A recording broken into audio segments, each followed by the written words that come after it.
Next to Iran, where President Trump has also vowed to intervene, saying the U.S. would come to the rescue of protesters there if the government, quote, violently kills peaceful protesters. Now, these protests, which have been going on for over a week, are spreading from the capital to provincial towns. Ordinary Iranians are taking to the streets in anger at the ongoing economic pain that makes their lives so very difficult. It is a growing challenge to the Islamic Republic. More than 24 have died, and rights groups say thousands have been detained. Kariim Sejapur follows Iran very closely. He's a senior fellow at the Carnegie Endowment for International Peace, and he's joining me from Washington. Kariim Sejapur, welcome back to our program. Let me just directly ask you, with all this going on, with the threat Trump made to, guarantee the lives of the protesters, what do you think? How do you read that right now? Well, I think the protests have actually been gaining in momentum over the last week. And for many Iranians who are out there protesting, President Trump's moral support was welcome.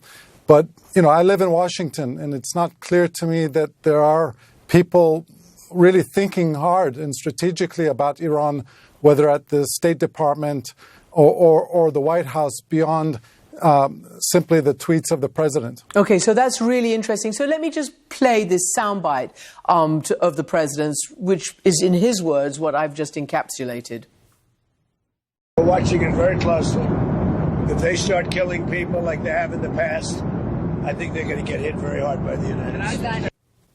So again, I really want to drill down on what you just said, because he said that. He's the president of the United States. He threatened Maduro. He did it. He went in and took Maduro out. And clearly nobody quite knows how to predict what President Trump will do or say. So tell me more about what you're hearing inside Washington. And I just want to also remember that during the 2009 Green Revolution, Iranians were quite disappointed that President Obama didn't actually do more to support their protests. So what's at stake for Iranians and for the U.S. in this regard? I think there is a fear among some Iranians about the Venezuela precedent, Krishan, which is in Venezuela, President Trump decapitated the leadership, plucked Maduro out of Caracas, and he's sitting in a jail cell in New York City. But rather than try to empower the legitimate opposition or the democratic forces in Venezuela, they left in power essentially the remnants of the regime. And the fear, I think, among Iranians, and I've spoken to individuals in the Trump administration who would agree with this perception that if the Trump administration is able to decapitate Iran's supreme leader, somehow take him out or empower Revolutionary Guard commanders who would cut loose Ayatollah Khamenei, they're willing to do a deal with the next strongman in Iran, if indeed that next strongman, presumably from the Revolutionary Guards, would be willing to change Iran's long-time ideology of death to America and death to Israel. And Kariim, you've been studying this for a long, long time. How realistic does that actually sound to you? The supreme leader, who's probably the longest-serving autocrat in the world, Ayatollah Khamenei, is now almost 87 years old. He's been ruling since 1989. He's been preparing for this day for a long time, and that, he very carefully handpicks the senior Revolutionary Guard commanders, and he shuffles them every few years so they are not able to get too comfortable and attain their own independent power base.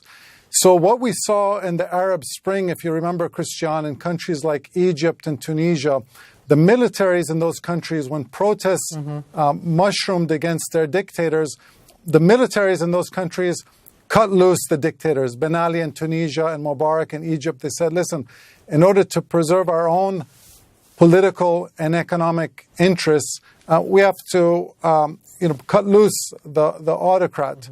And in the Iranian context, up until now, the Revolutionary Guards have always seen their fate intertwined with that of Ayatollah Khamenei. And so the question, it is a big question, can the Trump administration somehow separate the supreme leader Ayatollah Khamenei with senior Revolutionary Guard commanders, and I do think that's likely going to be a tall order. Wow.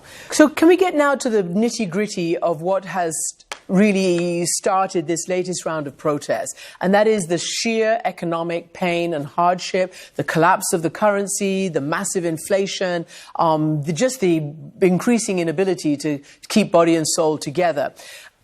There's a difference between the vision of Ayatollah Khamenei and the current president, the secular Masoud Pezeshkian, who has said that the people are right, that they are legitimate with their anger, and that he actually does not know how to fix things because it's all so badly managed there, and they've got so many sanctions from abroad. So break that down for me. Where does Pezeshkian stand? What can he do, if anything? And what is Khamenei saying about these protests? Well, really, Christian, my shortcut for understanding Iran, especially in these moments of crisis, is that the words of the president are not that valuable. Really, we should be focusing on the message of the Supreme Leader and his senior Revolutionary Guard commanders, because as President Pezeshkian himself would admit, he is not someone who is empowered. He's not a real decision maker. But it is telling the fact that he also acknowledges is that the grievances of these protests are legitimate. What's unique about the Islamic Republic of Iran is that it's not only, obviously, I would argue, a totalitarian government. It's politically authoritarian, but it's also economically and socially authoritarian. And so there's so many different reasons for people to be upset. There's some Iranians we saw 3 years ago during the Women Life Freedom Movement that was triggered by a young woman being killed for showing too much hair. There's deep economic grievances and obviously profound political grievances. And you have a leadership which essentially has not changed their worldview and their ideology one iota. Over the last 4 decades, Ayatollah Khamenei has essentially offered people repression at home, and his foreign policy has been one of resistance. And so that organizing principle, that your chief slogans are death to America and death to Israel, not long live Iran, they really don't have anything to show for it. Mm-hmm. And for that reason, we see, this is just another example that, in my view, Iran is probably the country which has the greatest gap between its government and its citizens in the world. So, given the fact that it has this domestic, protest right now, and even Khamenei said that, certain stakeholders have the right to be angry, like the shop owners who closed down, but the rioters, quote unquote, need to be put in their place. That's what he said. But they've also got this external threat. That is, you mentioned the US and Israel, and referring back to the June bombing, that's not off the table. It's still on the table. Do you think, as one of them told the New York Times, that this really is an existential moment now? I think it's reaching an existential moment. Anytime you have protests, which are now throughout the country, they're starting to commence in some key sectors of the economy. I saw today in Abadan, very oil-rich province, there was protests. These protests began among merchants in the bazaar. That's dangerous. University students are protesting. You see now some of the ethnic minority groups protesting. If these protests continue to grow and you start to see labor movements and then you start to see a strike among oil workers, this definitely will be existential for the regime.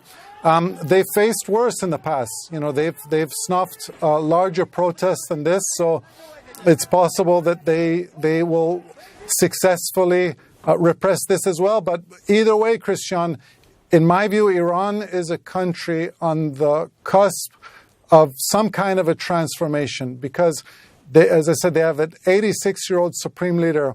He's not going to be around that much longer. And I don't think anyone, either within the society or even few people within the regime, believe that this status quo is sustainable. Let me ask you, you raised the issue of a potential, deal with the Revolutionary Guards as some kind of realpolitik from the United States. But as we know, Reza Pahlavi, the eldest son of Iran's, final Shah, he's often mentioned. He's supported by the United States. He's supported by Israel. He wrote in the Washington Post this week, I've therefore stepped forward as a steward of a national transition to democracy. My role is to bring together Iran's diverse democratic forces, monarchists, Republicans, secular and religious activists, professionals, civilians and members of the armed forces who want to see Iran stable and sovereign again. How realistic is he as an option? It's too soon to know, Christian. He's the only name, to the extent the protesters are calling any oppositional name, he's the only name that people have called thus far. Based on opinion polling, there's a sense that he has perhaps 1/3 of the population supportive of him, which is not insignificant. That's pretty significant. There's tremendous nostalgia for the days of his father. And when he speaks to Iranian audiences, his message is usually pretty effective. He's someone who is an advocate of democracy and freedom.